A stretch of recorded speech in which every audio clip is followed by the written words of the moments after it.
सुबह सुबह बैग पकड़ के कहाँ गया था साहब? ये गाँव में कार खेले भैया, इतने पढ़ने के काना खेत में लगे चलो। ओके बन, वो नौकरी के लिए शहर जाता। लेकिन तुम संज्ञा भी नहीं छोड़ के जाना, थोड़ा सही लगा क्या भैया? तुमने बुआ, ये सच कहा था यार?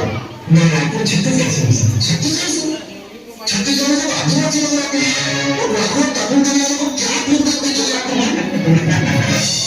कह रहे थे कि छत्तीसगढ़ के दातून करने वाले लोगों को ठीक से हिंदी नहीं आती, तो मैं आपको कुछ बताना चाहता हूँ। हिंदी की पहली 4 बात की कविता उर्दू धनबाद जी ने गाता नहीं की थी, जो कि छत्तीसगढ़ में हम वो दातून करते थे। माधव सप्ताह ने हिंदी की पहली कहानी लिखी, वो भी छत्तीसगढ़ में सर, और वो भी दातून करते थे सर। भगवान श्री राम का ननिहाल सर छत्तीसगढ़ में, और रामायण का सबसे बड़ा हिस्सा छत्तीसगढ़ में ही लिखा गया सर, और भगवान राम भी दातून ही करते थे सर।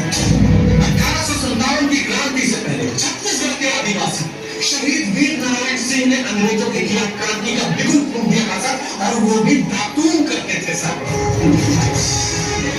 महात्मा गांधी ने पंडित सुंदरलाल शर्मा को अपना गुरु घोषित किया। स्वामी विवेकानंद ने अपने जीवन के महत्वपूर्ण 2.5 वर्ष छत्तीसगढ़ में रायपुर में बिताए थे सर, और वो भी दातून करते थे सर।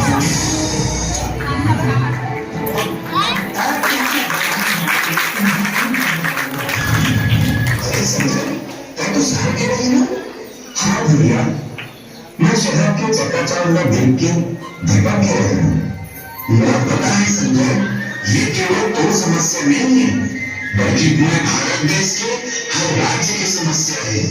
ज्यादा पैसा कमा के लालच में और शहर में दिखावटी दुनिया में देख के बहुत आदमी गाँव में पलायन करके शहर चले जाते, और शहर में तिरस्कार, शोषण और अनेक समस्या के सामना करने पड़ते।